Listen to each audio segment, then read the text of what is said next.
than walking. This plan is focused on trying to provide more convenient service, faster service, and service that connects with the other transportation modes, so that people can reach other, the full range of jobs and education and culture and everything the city has to deal with. That's the vision. I'm going to ask Craig to focus on your very specific question about the space in the bus stop. Hi, Dave.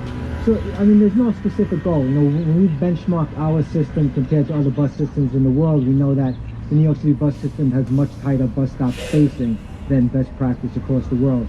But, you know, when it comes to the network redesign, it's not about removing bus stops. It's about, you know, how many riders do we anticipate using that bus stop? What's the land use around the bus stop, right? What are the intermodal connections? So there's no hard and fast goal. What I would say is we're trying to speed up our bus system, and one aspect of speeding it up is the amount of time that a bus spends in a bus stop over dwell time. So, you know, we balance out all those planning, assumptions there, and we make recommendations, and then we hear feedback from our customers and other stakeholders as we've done in the past. Does that change a bus stop? Is this designed with a feature for all-door boarding if you're trying to cut down on dwell time? So, I mean, we have a commitment with the full implementation of Omni to all-door boarding. But one thing we really need to look at closely, and I think Jan will probably want to say a few words, is our fare evasion, fare collection issue that we're currently having, and that's really where our focus is now as we look towards the future. What's the change in bus stops? I think it's premature. Why don't we?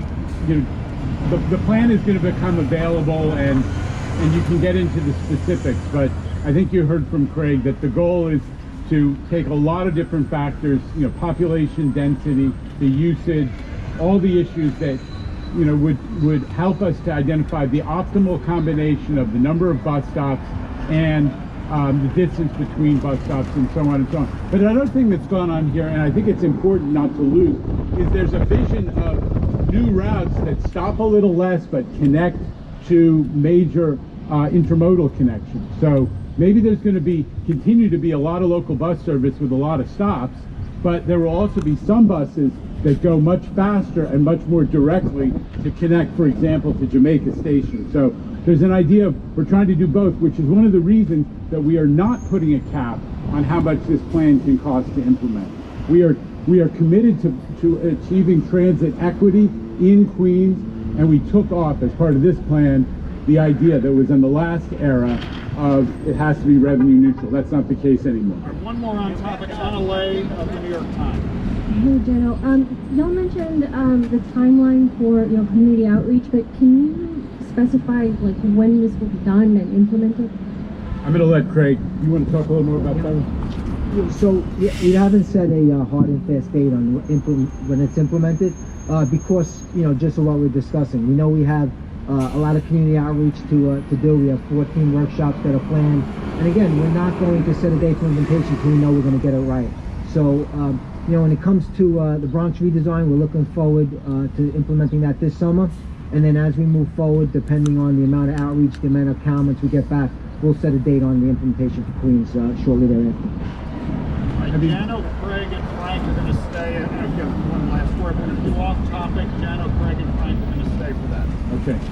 Thank you, everybody else. You want to do our little sign for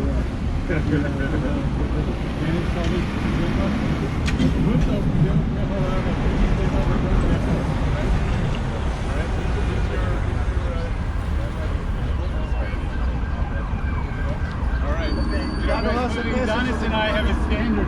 We have a standard line we say whenever we're together, which is "Juntos podemos mejorar el sistema de tránsito." Right? Okay. Thank you. Anna, apologies for the accent. Okay. Hi, I'm the president of Passengers United, and we reached out to you. Is it possible we can meet with you, because we attend all the MTA board and committee meetings, and we're very concerned about the service plan. When can we expect to Okay. another announcement? All right. Right, and what's your name again? My name is Renee Taylor. I'm the Deputy Chief of Staff for $400 billion for the second annual. Okay, thank you so much. Thank you. The new budget that he's submitted to Congress. That signifies, what's important about this, it signifies the federal government is committed to this project. For years and years, we waited, especially during the Trump administration, to see evidence of a federal commitment to this project. This is that commitment. We're still waiting for the balance of our grant request to be acted on, which is close to $3 billion. So, before we start breaking out the champagne and declaring that this project's going to be executed exactly on a specific schedule, we have to wait for more information that will signify that we can count on the rest of the money. But this is a very important milestone in what has been a many-year commitment by the MTA, by Governor Hochul, to make sure the 2nd Avenue subway, which serves the most transit-dependent community in New York, has a community that's been waiting for 75 years since they knocked down the 3rd and 2nd Avenue L's to get rail transportation. This project is now going to happen. So if I'm looking for a timetable, I'm asking the wrong guy. I don't think that's the right answer. I think the answer is we're going to have clarity as soon as the federal government, which is in the process of acting on our grant application, gives us some feedback. I think that's coming soon. Another off topic, anybody? Yeah, Ronald Lay once again, sir. Given that you're looking at this deficit in a few years, things are good right now, but they won't be if you don't find another revenue source. Have you guys contemplated any, doomsday scenarios, or what kind of, cuts are we looking at if things don't improve? Yeah, it's a good question. So, as you know, our structural deficit is basically covered through 2025 by the federal money.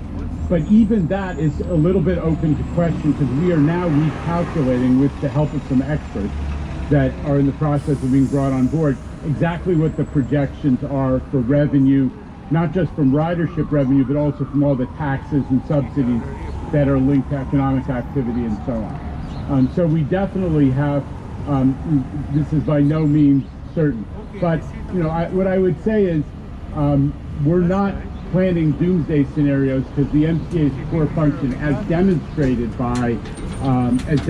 again and again during COVID, is we are the essential service. New York can't function. New York can't be revived without MTA services, because everybody depends on it so much. So while we are trying to project exact nature and timing of the deficit, we're not going to stop planning to provide the best service to support New York's recovery.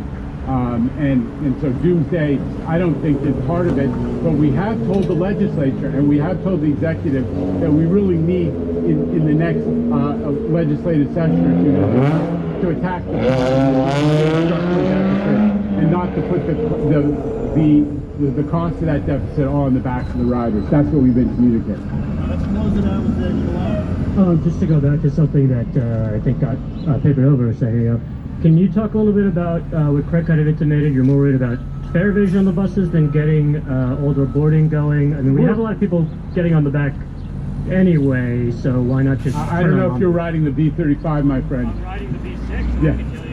People just get on the buses there. So here's the issue, and we're trying to figure it out. We are committed to all-door boarding, full stop.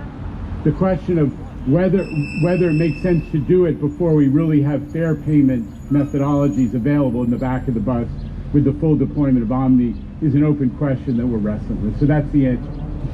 We're committed to all-door boarding as something that we've got to have for all the reasons you mentioned, principally dwell times.